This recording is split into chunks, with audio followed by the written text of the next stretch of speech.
सृष्टि की शुरुआत में ब्रह्मांड एक विशाल शून्य था। हर जगह केवल ब्रह्म परम तत्व ही था। न तो कुछ गर्म था, न ठंडा, न कुछ मोटा, न पतला, न सूक्ष्म और न ही प्रकट। हर जगह केवल जल ही था। भगवान विष्णु ने अपने महान रूप में स्वयं को प्रकट किया और जल पर सो गए, जिससे उन्हें नारायण की उपाधि मिली। जब विष्णु सो रहे थे, उनके नाभि से एक अद्भुत कमल पद्म प्रकट हुआ। उस कमल में अनगिनत पंखुड़ियां थीं और उसका तना लाखों किरणों से प्रकाशित हो रहा था। इसी कमल के कोशिकाओं से ब्रह्मा का जन्म हुआ।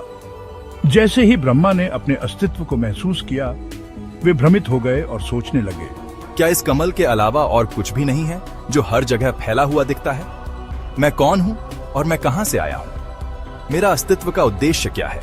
इन सवालों के जवाब न मिलने पर जो उनके मन को परेशान कर रहे थे, उन्होंने सोचा कि शायद इस असीम कमल की खोज करने पर उन्हें अपने सवालों के जवाब मिले।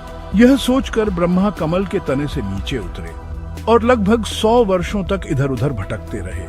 लेकिन जितना भी प्रयास उन्होंने किया, वे न तो कमल का केंद्र, न शुरुआत और न ही अंत ढूंढ सके। फिर उन्होंने तय किया कि वे उसी कोशिका में लौट जाएं जहां से उनका जन्म हुआ था। लेकिन कमल के चारों ओर इधर उधर भटकने के बावजूद वे उस कोशिका को नहीं ढूंढ सके जिससे उनका जन्म हुआ था। उन्होंने यह प्रयास अगले 100 वर्षों तक जारी रखा। अब वे इतनी मेहनत से थक गए कि उन्होंने खोज छोड़ने और आराम करने का फैसला किया। तभी एक तेज आवाज उनके कानों में गूंजी, जिसने उन्हें तपस्या करने का आदेश दिया। आदेश का पालन करते हुए ब्रह्मा ने 12 वर्षों तक ध्यान किया। जब वह अवधि समाप्त होने को थी, तो उनके सामने 4 भुजाओं वाले भगवान विष्णु प्रकट हुए। विष्णु ने अपने 4 हाथों में एक शंख, चक्र, गदा और एक कमल का फूल धारण किया हुआ था। भगवान, आप कौन हैं? पुत्र, तुम्हें भगवान विष्णु ने रचा है। लेकिन आप कौन हैं जो मुझे पुत्र कह रहे हैं?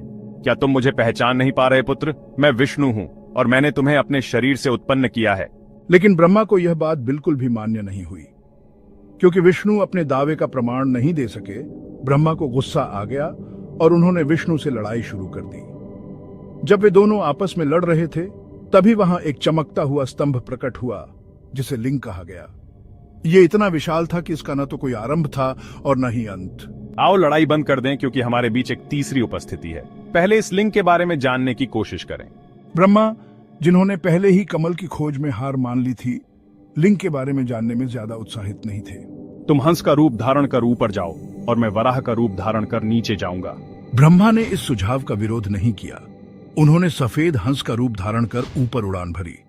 विष्णु ने सफेद वराह का रूप लिया और नीचे गए।